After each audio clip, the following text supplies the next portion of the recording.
Hello दोस्तों, नमस्कार। मैं हूं प्रमोद राव और आप देख रहे हैं बहुजन लाइव। दोस्तों, आज संविधान दिवस है।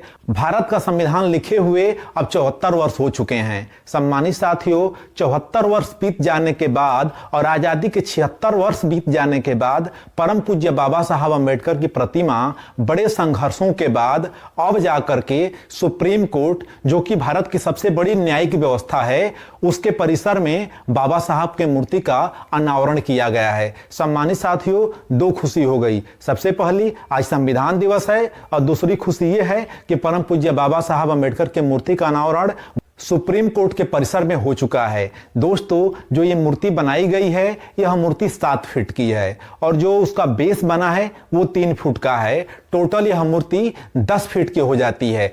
बाबा साहब अम्बेडकर की जो ये मूर्ति है, वह मूर्ति एक वकील के रूप में आपको नजर आएगी। जो लोग भी सुप्रीम कोर्ट के अंदर जाएंगे, सुप्रीम कोर्ट के परिसर में जाएंगे, उनको यह मूर्ति नजर आएगी एक वकील के रूप में। दोस्तों, बाबा साहब अम्बेडकर के हाथ में भारतीय संविधान भी है, जो यह संदेश देता है कि जिस दलित, शोषित, वंचित, पीड़ित समाज के लोगों को पढ़ने लिखने का अधिकार नहीं था, जिनको स्कूल और कॉलेज में जाने का अधिकार नहीं था, उसी समाज में जन्मे हुए हमारे बहुजन महापुरुष परम पूज्य बाबा साहब अम्बेडकर, विश्व रत्न बाबा साहब अम्बेडकर ने भारत का संविधान लिख करके इस देश की जो सामाजिक व्यवस्था थी, जो आर्थिक व्यवस्था थी, जो राजनीतिक व्यवस्था थी, जो भी बुरी व्यवस्थाएं थीं, जिन व्यवस्थाओं के तहत इस देश के एससी, एसटी, ओबीसी समाज के लोग इस देश के मनुवादियों के गुलाम थे, उस व्यवस्था को बदल दिया था। सम्मानित साथियों, हमारा देश 15 अगस्त 1947 को आजाद हुआ था, तो आजादी से लेकर के आज तक टोटल 76 वर्ष होता है।